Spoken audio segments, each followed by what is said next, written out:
Poco distante dalla casa che ha dato i natali ad Andrea Palladio, nel dedalo di viuzze più caratteristiche del centro storico, sorge un'istituzione del mondo educativo padovano. Nell'antico e prestigioso Palazzo Genova, felice esempio del Rinascimento euganeo, ha sede l'Istituto Barbarigo, noto ai più per essere il rinomato collegio vescovile. Un'istituzione, si diceva, ormai alla soglia dei suoi primi 100 anni. Fu proprio dalle ceneri del primo conflitto mondiale che il vescovo Pellizzo decise di far nascere un collegio che portasse nel nome la memoria del santo seicentesco Gregorio Barbarigo. Tanta acqua è passata da allora sotto i ponti, o per meglio dire, molti ragazzi sono passati per le nobili stanze di questo edificio, attraversando i suoi ambienti ricchi di arte, suggestione, ma soprattutto sapere. Il Barbarigo è sempre stato un istituto, una scuola che ha accolto i ragazzi da 100 anni e le ragazze da 45 anni, offrendo una formazione di qualità e di alto livello.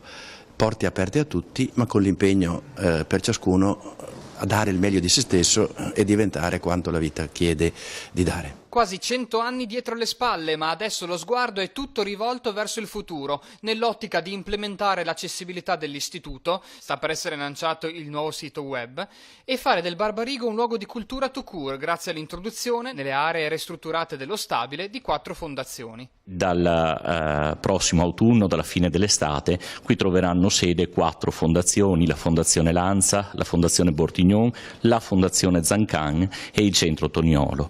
4 realtà che lavorano da molti anni nell'ambito appunto della cultura, della ricerca e della formazione.